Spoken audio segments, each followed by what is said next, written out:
I met Elena at a private wine event in Santa Barbara. It was one of those low-lit, quiet affairs hosted by a vineyard owner looking to attract investors, with soft jazz playing and waiters floating around with cheese boards. I wasn't planning to stay long, but then she walked in, black dress, hair up, the kind of confident posture that draws eyes without trying. She looked right at me before I even had a chance to look away, and gave a polite, curious smile. I introduced myself. She asked if I always opened with lines that awkward. I told her I didn't have many chances to practice. We talked the entire night. I remember the moment it stopped feeling like small talk, when she started telling me about her time studying architecture in Florence, about how cities spoke to her through their buildings. I told her about growing up with a dad who flipped houses and a mom who ran a small landscaping business. The way she listened made everything feel more interesting than it probably was. By the end of the night, we'd agreed to meet again for dinner the following weekend. We never really paused after that. Our wedding happened 2 years later on a rooftop in San Francisco, just us, close family, and a few friends. Simple but sharp. Elena took care of the design, of course. She had an eye for detail like no one I'd ever met. I remember her insisting on handwritten place cards and custom table linens, not for show, but because she cared about creating something meaningful. That's her in a nutshell, thoughtful, deliberate, elegant without being showy. We live in a modern home just outside LA, concrete, glass, warm wood, and open space. Elena runs her own design consultancy now, working mostly with boutique hotels and high-end property developers. I work in adaptive reuse, converting old industrial buildings into modern mixed-use spaces. Our work overlaps sometimes, but we've always kept a healthy distance professionally. We both love what we do. We're good at it. And that's never gotten in the way of us being good at each other.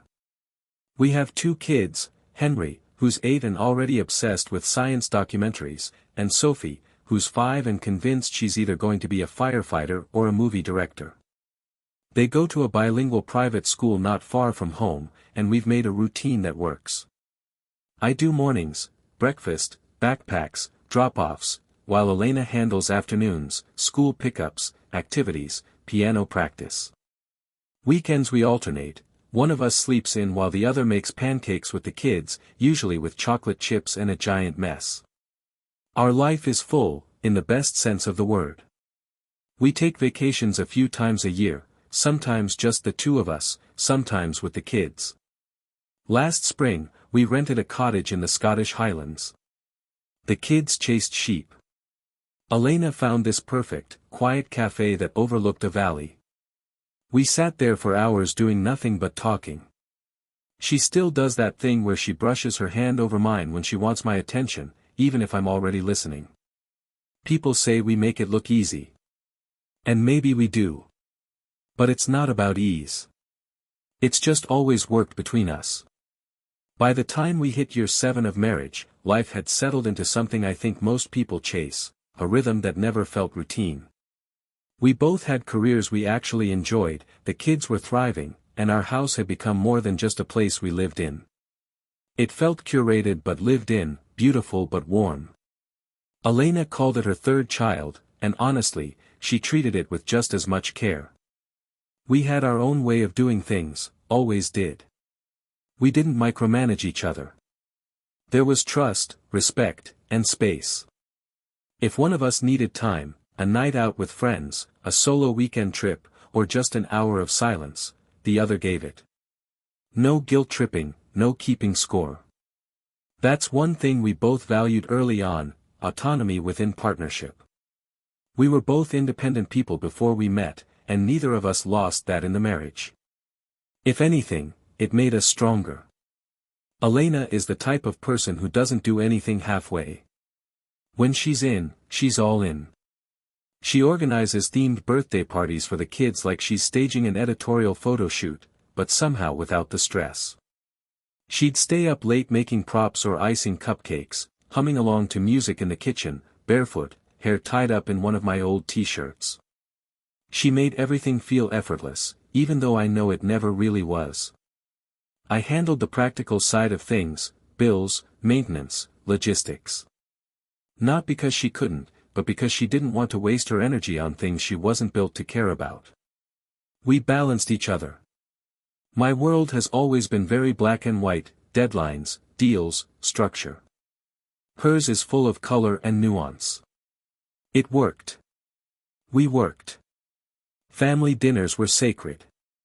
Even if work ran late or someone had a last-minute call, we always came back to the table. No phones, no distractions. Just 4 chairs, good food, and conversation that usually started with Henry talking about some weird animal fact and Sophie trying to one-up him with something totally made up. Elena would laugh and play along. I'd act like the referee, but we were all in on it. Those moments made everything else feel easy. We had help, sure. A nanny during the day, a housekeeper twice a week. But we weren't hands-off.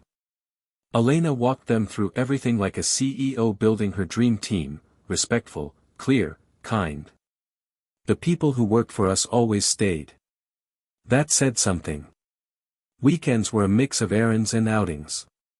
Farmers markets, gallery pop-ups, hikes with the kids, brunch with friends. At night, after the kids were down, we'd open a bottle of wine and sit on the patio. Sometimes we'd talk for hours. Sometimes we didn't talk at all.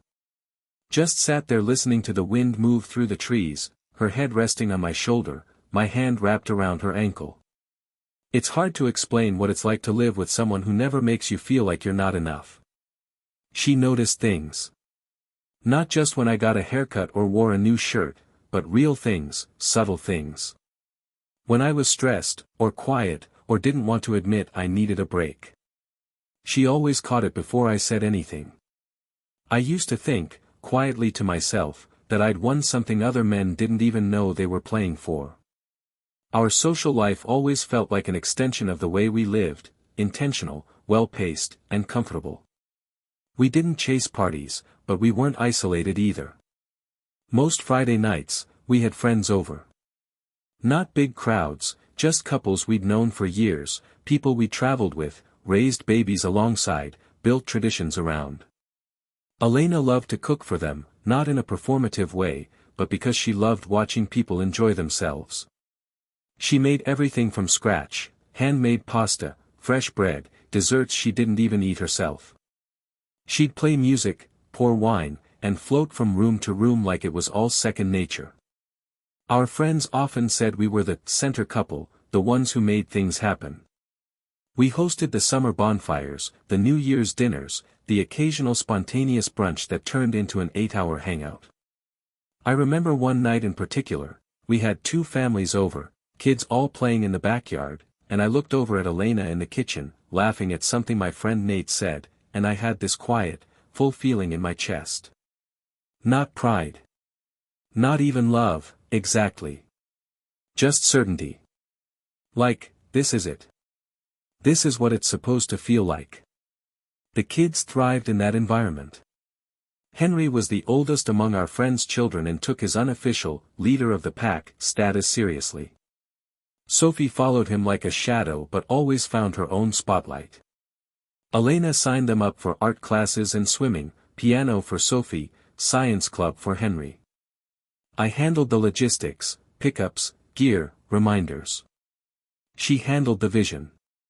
That was always our unspoken agreement, she'd see the shape of things, and I'd make sure the structure held. Our families were involved but never intrusive. Her parents lived a couple of hours away and visited once or twice a month. Mine lived even closer, 15 minutes, maybe, and often helped out with the kids, especially on busy weeks when our schedules didn't align. Elena and my mom got along in that polite, competent way that women do when they know how to manage boundaries. My dad adored her, called her kiddo, and always said I got lucky. He wasn't wrong. We took a trip every spring, just the 4 of us. It became a ritual. Elena planned every detail. She'd make personalized travel journals for the kids, with places to draw what they saw, tape in postcards, jot down memories. I have all of them saved in my office drawer. Little snapshots of those early years, Henry's crooked letters, Sophie's stick figures, notes like, "We saw a huge mountain," and "Mommy let me eat gelato twice." Work never pulled us too far apart. We both knew the demands of our careers, but we managed the balance. If she had a pitch in the morning, I'd shift meetings and take the kids. If I had a site inspection run late, she'd adjust. It wasn't martyrdom. It was just what we did. Neither of us ever had to ask the other to step up. We already had. And the intimacy? That never faded either. Even after kids, even after long weeks, we still reached for each other. Not out of routine, but out of want. Sometimes slow and quiet, sometimes rushed in between a closing door and a paused movie. But it was there. Still fun. Still ours. People said we had it figured out. And maybe we did. We were always good at moving with each other through life's phases. When Elena wanted to shift her focus to launching her own creative agency, I didn't hesitate. We ran the numbers, adjusted our schedules, hired a second assistant for her, and she made it work. Within a year, she had 3 luxury hotel brands under contract and a small office space in a brick building downtown with a view of the hills. The place was pure Elena, minimalist with texture, soft lighting, plants she somehow kept alive. I visited the office every now and then. The staff adored her. They called her, "calm in a storm." One of her designers once told me Elena could walk into a chaotic pitch rehearsal, rearrange 2 slides and 1 sentence, and suddenly everything made sense. She didn't bark orders or demand attention, she just had this way of aligning people without making it feel like work. I never once doubted she was exactly where she was supposed to be. Meanwhile, things at my firm were steady. We just wrapped a historical preservation project that landed us a feature in an architecture magazine, and I'd brought on a partner so I could free up more time for family. That's what I wanted: more soccer games, more school projects, more slow Sundays. Elena liked to call those mornings, coffee and cartoons, when the kids piled into our bed and we just let the day come to us. No agenda. No obligations. Just us. We had rituals like that. Friday night takeout, all 4 of us around the living room coffee table watching a movie. Sunday hikes, nothing extreme, just trails where the kids could run ahead, where Sophie could collect leaves and Henry could narrate like he was hosting a nature show. Elena always packed snacks like we were going on a week-long trek. It became a joke, the trail buffet. We'd end those afternoons back home with lemonade and grilled cheese, sunlight still pouring into the kitchen. Our marriage was more than just a partnership. We were best friends. That's something I always felt proud of, the fact that I could talk to her about anything. I'd walk into a room, and even in a crowd, we'd find each other's eyes. She never made me feel small or overlooked. She had this habit of gently reaching for my hand when we were out, even just walking through a parking lot. She remembered the little things. My favorite old band shirts I never wore but couldn't part with, she had them framed for my office. The exact way I liked my coffee, even when we were traveling. The time I mentioned, in passing, that I hadn't been to a baseball game in years, she surprised me with box seats 2 weeks later. I'd do the same for her. I knew her rhythms, the kind of candles she liked, the shoes she wore until they fell apart. I knew the sound of her sigh when she was thinking, the way her hand slowed when she was stirring something and her mind wandered. We weren't pretending. We weren't holding anything together with tape and hope. This was real. Our kids picked up on it, too. They felt safe. They'd crawl between us in bed on stormy nights, whisper secrets to one parent while the other pretended not to listen. We were steady for them. For each other. Whatever storms might have existed in other marriages, they didn't visit ours. It started with something small, so small I didn't even mention it at first. One morning, I picked up Elena's phone by mistake when I was leaving for work. We had the same case in different colors, and it was sitting near my keys. I only noticed it wasn't mine when I went to text my assistant and saw her lock screen instead. I put it back on the counter and didn't think twice. Except, I noticed she hadn't responded to a message I sent her an hour earlier. I'd texted her something dumb, a picture of Sophie dressed as a baby lawyer, with Henry's glasses and my briefcase. She usually replied quickly to stuff like that. But when I checked her phone, my message wasn't there. I figured maybe it hadn't gone through. Later that evening, I mentioned it in passing, just a casual, "Did you see the picture I sent this morning?" She paused for a second, then said, "Oh, yeah." Hilarious, like she was recalling it in real time. But something about the timing was just off. Not dramatically. Not enough to make a scene. Just enough to stay in the back of my mind. That same week, she started taking the kids to my parents' place more often during her office hours, said it helped her focus when she wasn't worried about the nanny juggling pickups. Made sense. My mom loved it, and the kids were happy. It gave Elena more space to work without distraction, and with my schedule being a little more flexible lately, I didn't see a problem. Still, I remember one afternoon when I called my mom to check how the kids were doing, and she said they hadn't come that day. Elena said she had to keep them close, my mom added, some last-minute plans came up. Again, nothing weird, not on its own. But Elena hadn't mentioned a change. In fact, she'd told me she was dropping them off that morning. I asked Elena about it that night. She brushed it off, said her client rescheduled and she ended up keeping the kids home with her, doing crafts and making cookies. It was chaos, she laughed. I believed her. I had no reason not to. She even showed me a picture of Sophie covered in flour. But something about it still scratched at the edge of my thoughts. Elena rarely changed plans without looping me in. She's a planner. A communicator. There was also the calendar thing. We share one, synced between our phones, to keep track of meetings, events, the kids' activities. I noticed a few entries had been deleted. Not many.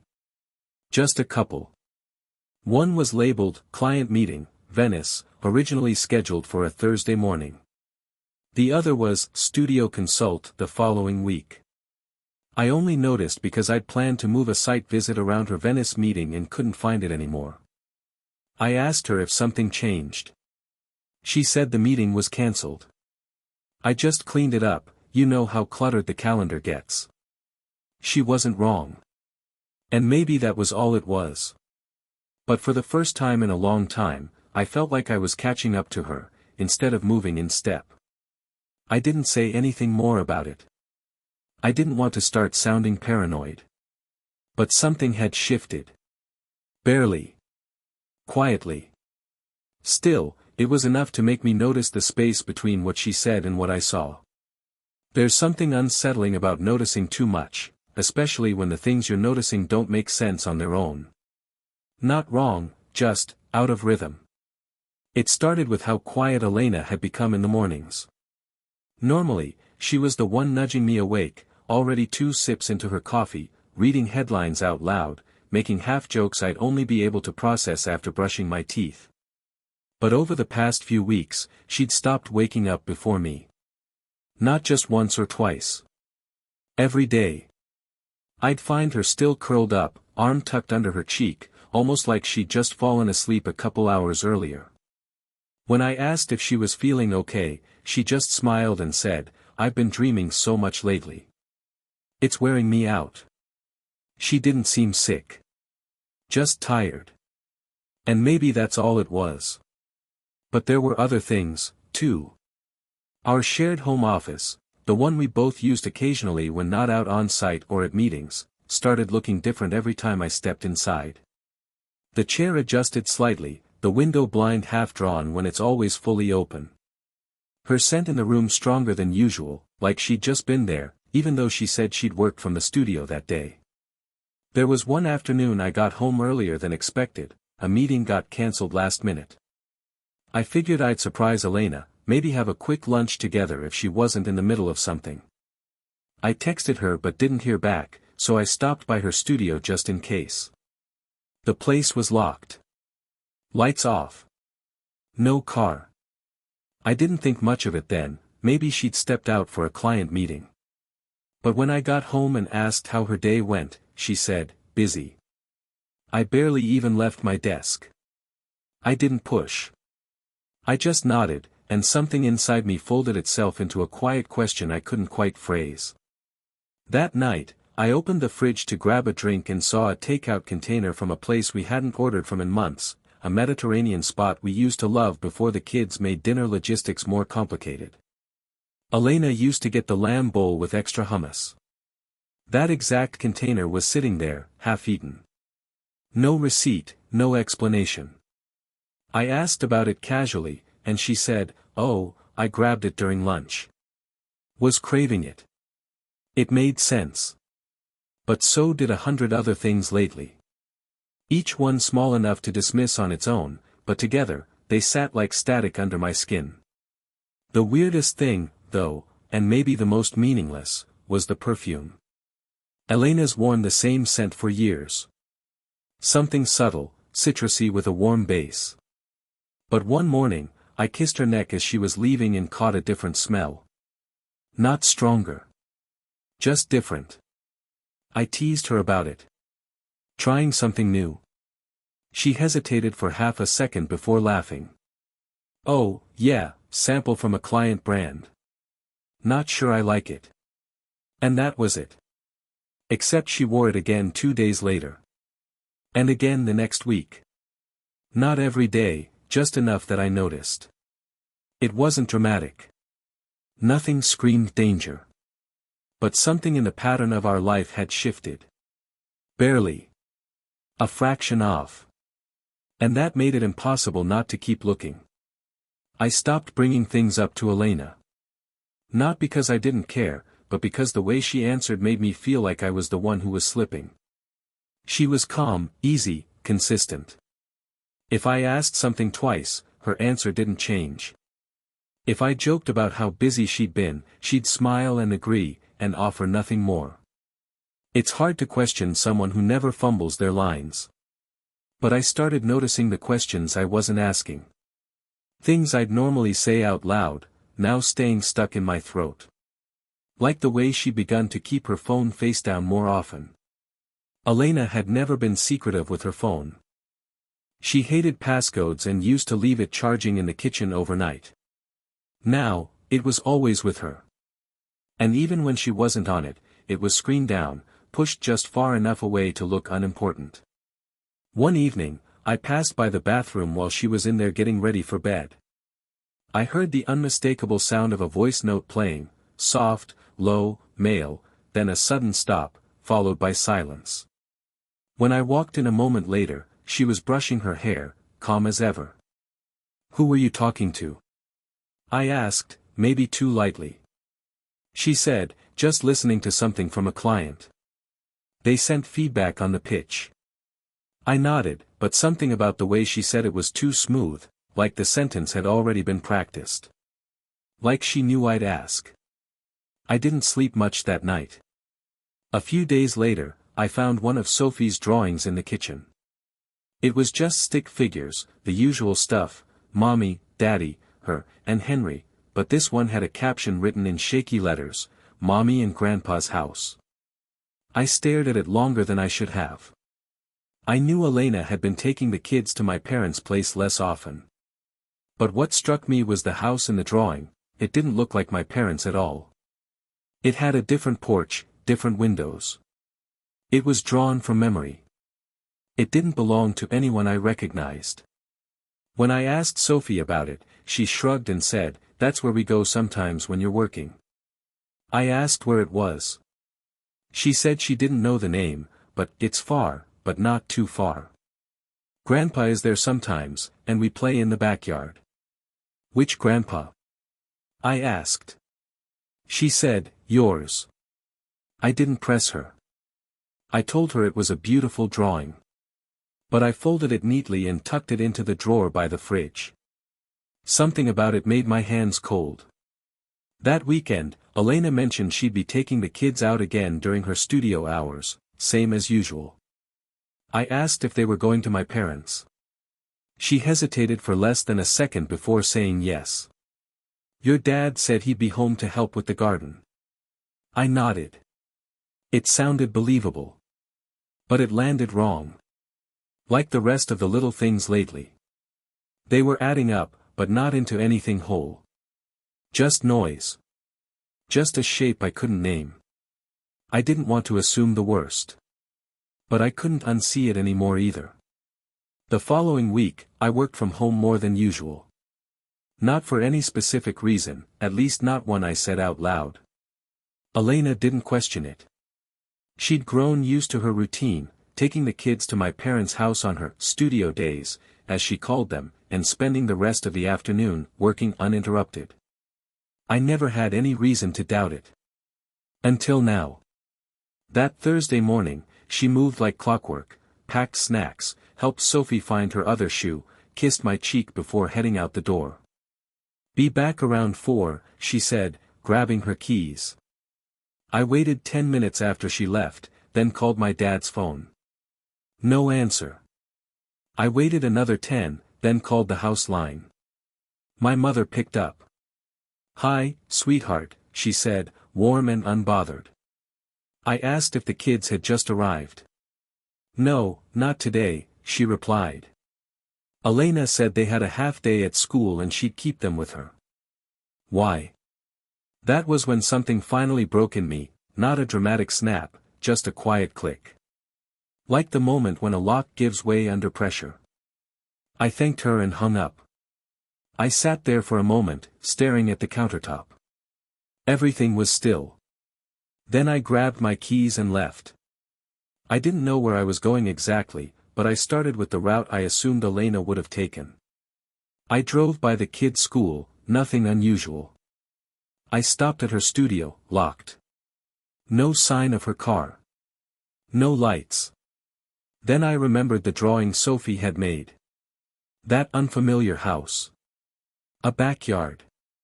And my father. Something sharp started forming in my stomach. I called my dad again. No answer. I tried once more, then drove straight to my parents' neighborhood. But I didn't go to their house.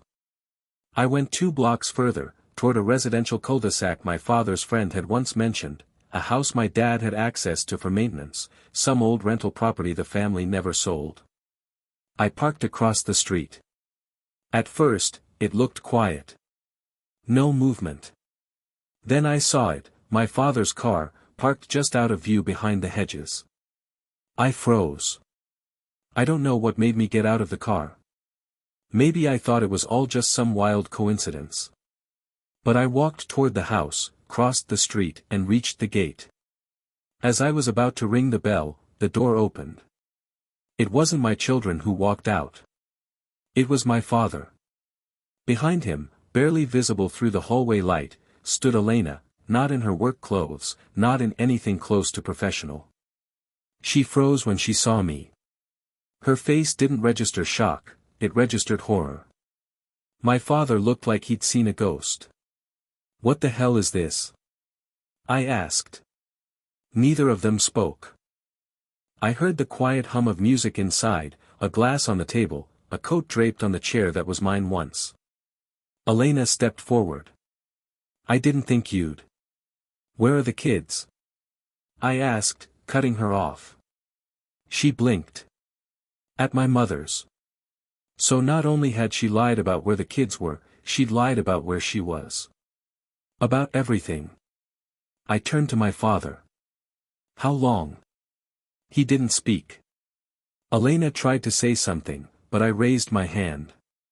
I couldn't breathe. The nausea hit me like a wave.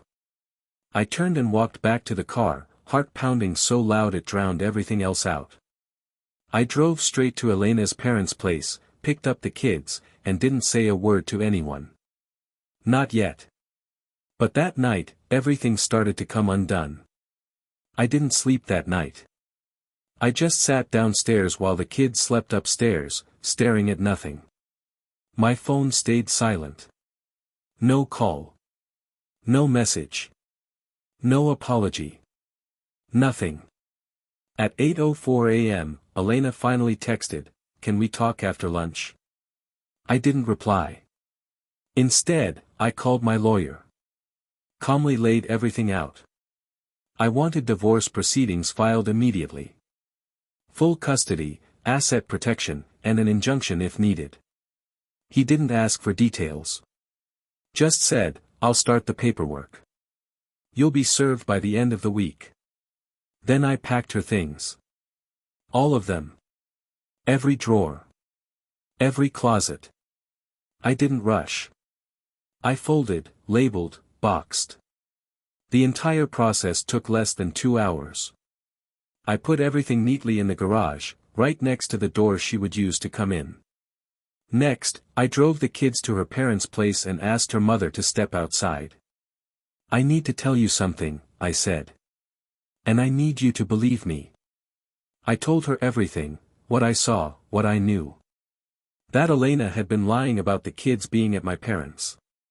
That she had been cheating. With my father. Her mother went pale. Her voice shook when she asked where Elena was. "On her way home. She'll find her stuff in the garage," I said. When I returned home, I opened all the windows. Let the cold air in. I wanted the space to feel like it was mine again. Elena arrived around 1. She didn't get out of the car for almost 5 minutes. When she did, she stood there staring at the boxes in the garage like she didn't understand what she was seeing.